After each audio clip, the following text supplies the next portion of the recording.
Selamat pagi Bu Ina, selamat pagi teman-teman. Pada kesempatan kali ini, saya bersama teman-teman kelompok saya akan menjelaskan mengenai media YouTube yang sudah kami pilih sebelumnya.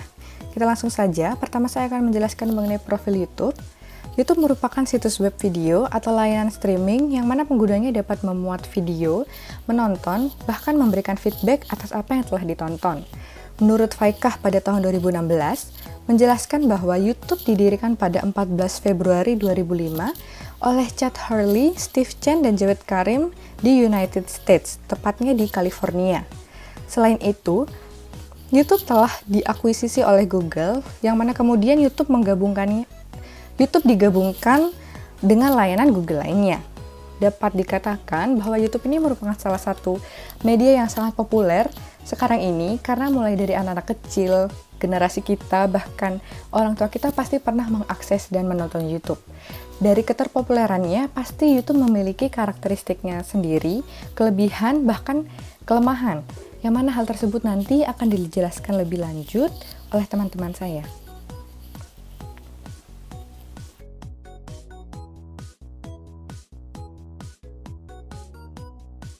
Kita akan membahas mengenai karakteristik YouTube.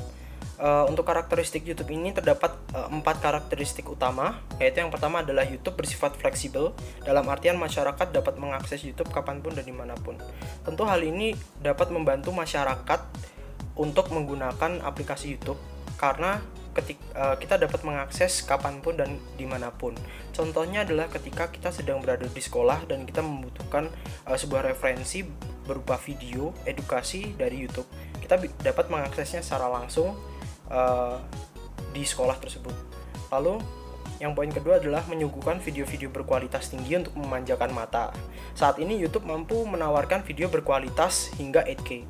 Jadi ketika YouTube ini pertama kali dirilis, masyarakat hanya dapat menikmati konten-konten yang ada di YouTube dengan video berkualitas 240p, lalu berkembang lagi menjadi 360p, 480p, 720p atau Full HD, hingga berkembang menjadi 4K dan hingga saat ini masuk menjadi 8K. Artinya masyarakat dapat menikmati konten-konten yang ada di YouTube dengan kualitas yang sangat tinggi. Tentu itu sangat memanjakan mata dari masyarakat ketika menikmati konten-konten di YouTube. Lalu poin ketiga adalah semua orang dapat menjadi penyumbang video. Dalam artian kita sebagai masyarakat dapat dengan bebas memberi informasi-informasi yang kita tahu kepada masyarakat secara luas. Lalu yang poin keempat adalah YouTube dapat diakses melalui berbagai jenis perangkat seperti televisi, smartphone, laptop, komputer, dan lain-lain. Artinya sekarang kita dapat menikmati YouTube tanpa harus berpegangan pada smartphone saja. Jadi misalkan ketika kita ingin menikmati sebuah konten YouTube bersama keluarga kita, kita dapat menyetel YouTube tersebut di televisi di rumah kita. Atau ketika kita sedang berada di luar, tentu kita bisa menikmati konten-konten YouTube melalui smartphone atau laptop kita. Seperti itu. Terima kasih.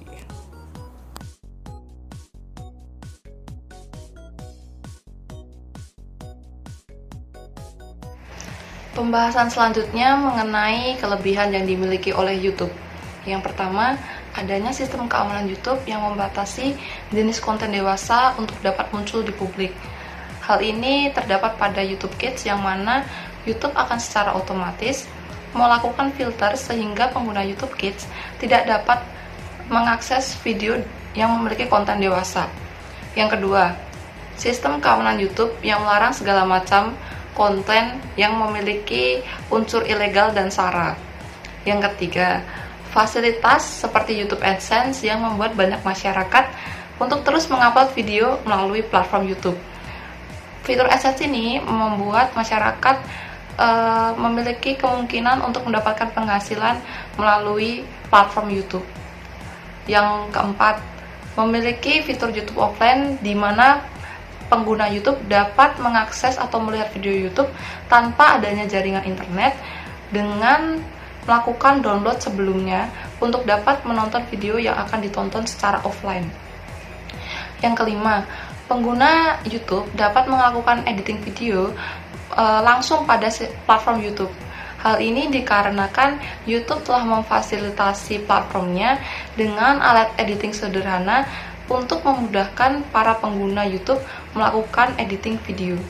Dan yang terakhir, YouTube memiliki fitur untuk melakukan tombol like dan langsung otomatis tersimpan dalam suatu playlist khusus, sehingga pengguna YouTube dapat melihat kembali video-video yang sudah ia sukai melalui playlist tersebut.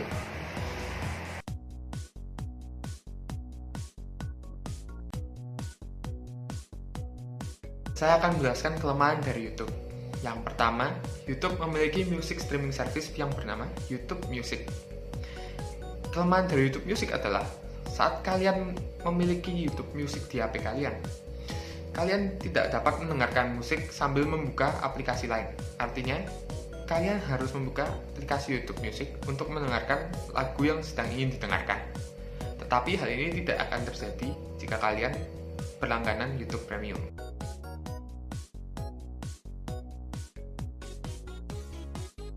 Yang kedua, sistem subscribe atau langganan.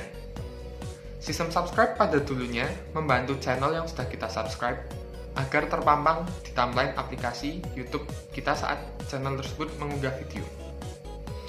Nah, dengan harapan kita dapat langsung melihat video dari yang channel kita sudah subscribe itu. Tapi, sistem YouTube yang sekarang lebih memprioritaskan video yang memiliki konten serupa apa yang dari kita tonton sebelumnya. Yang ketiga, YouTube memiliki sistem copyright strike. Sebenarnya, sistem ini digunakan untuk melindungi karya milik orang lain. Tetapi, sistem ini seringkali disalah digunakan oleh perusahaan besar. Jika sebuah channel mendapat 3 kali copyright strike, maka ini dapat mengakibatkan penghapusan channel YouTube.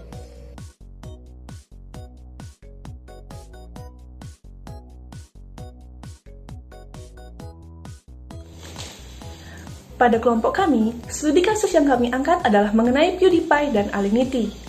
PewDiePie adalah konten kreator terbesar di YouTube saat ini, sementara Alinity adalah Twitch streamer.